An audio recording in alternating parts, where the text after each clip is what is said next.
Hello everyone, welcome back to Auto Trend TV. I am your Viprajesh again, and here is the Kia Seltos GT line, top of the line variant, the GTX Plus.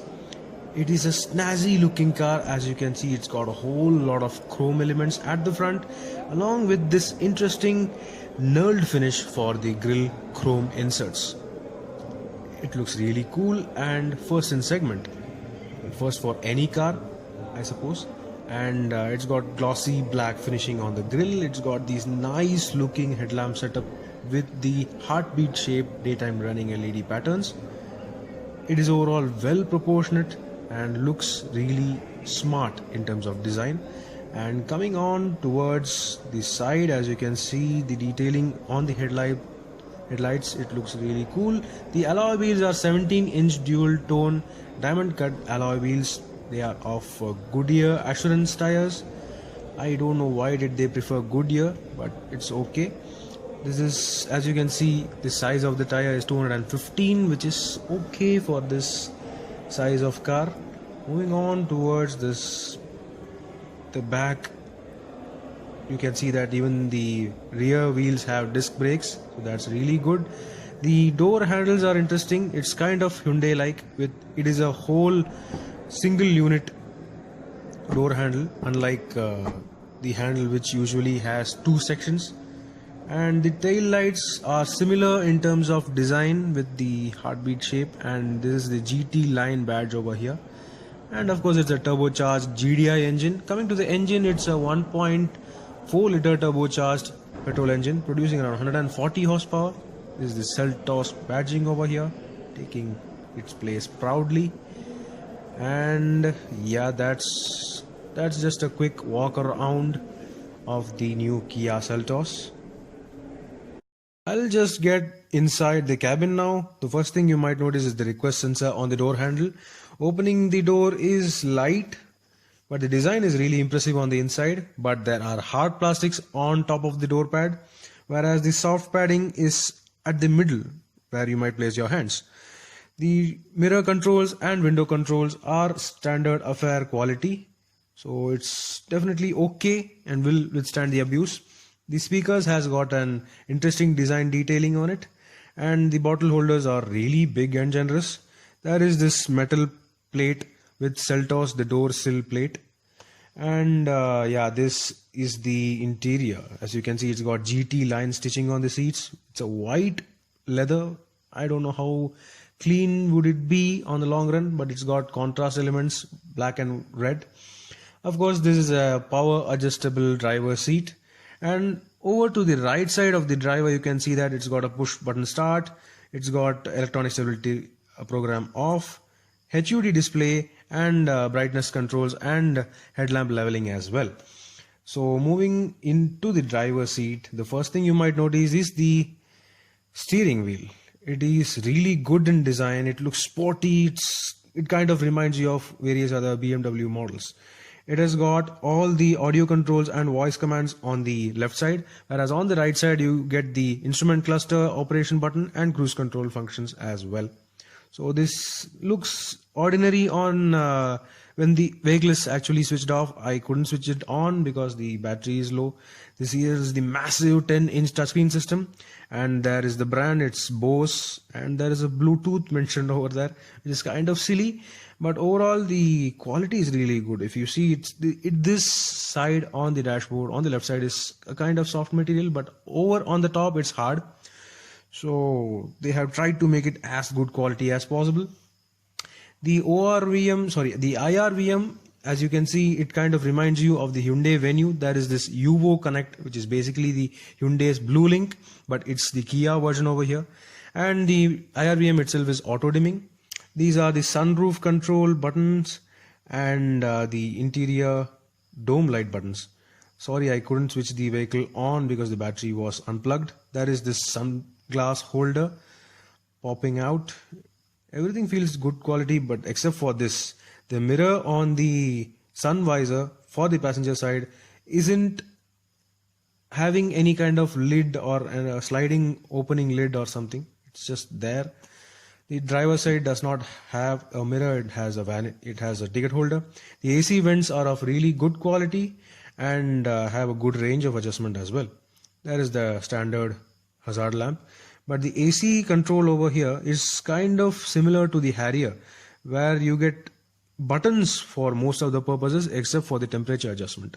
This here is the 6-speed manual transmission on the top end model variant, and it's got a push-up lever for the reverse gear as well. It's a really good quality thing, and we have this additional storage space. I think it's a wireless charger port along with 12-volt charging socket, a USB port, and a smart charging socket as well. It's of decent size, and there are these seat ventilation options, the buttons basically for the passenger side and the driver side. And along with that, you have the reverse camera and the 360 surround camera buttons as well. And there is this red stitching on the gear lever boot as well. There are additional couple cup holders, but the armrest here is actually weird. It's of okay-ish size, but underneath the lid of the armrest, you can see that it's kind of bulged.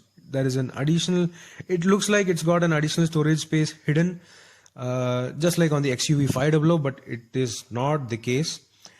This is actually a air purifier unit integrated into the armrest unit. So that's it. So yeah, I'll show you the pedal section. The pedals are aluminum finished and are really good to use, handy to use, no ergonomic flaws whatsoever. The dead pedal also is really well placed, and of course there is the steering adjustment lever over here. As you can see, telescopic and tilt adjustable steering wheels are becoming the standard now, especially in this price segment, and this is similar case over here. So that's also really good. So that's it at the front. Okay, yeah, there is a massive speaker at the front, just like a theater setup or a home theater setup. This is the HUD port over here. When you switch on the HUD button, you get a HUD display sliding above the dashboard just into your eyesight. So that is there. So next up, yeah, you got the headlamp controls over on the right and wiper controls on the left. Of course, this car has auto headlamps and auto wiper functions as standard on the top end models.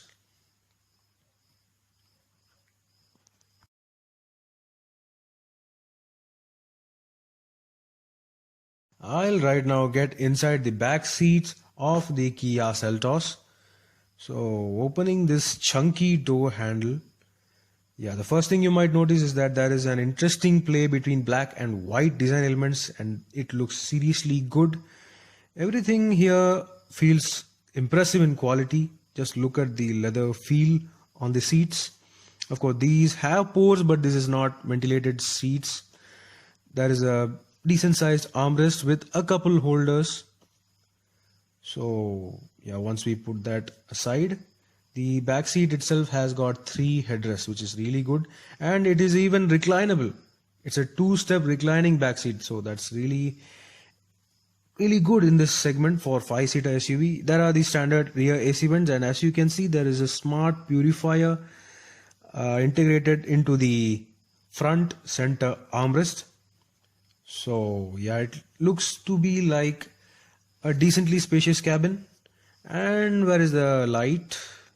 Yeah, there is the interior dome light for the backseat passengers. The placing is interesting. It's kind of on the middle of the cabin, but I think it will do the job exceptionally well. There is the sunroof over there. Sorry, I didn't open it because there was a person at the front. So yeah, that was a seat back pocket, and this is the rear door pad. As you can see, it got nice metal detailing to it. So I really like it. There is the Bose speakers with the same edgy design at the back as well. There is soft padding all the way in the middle only.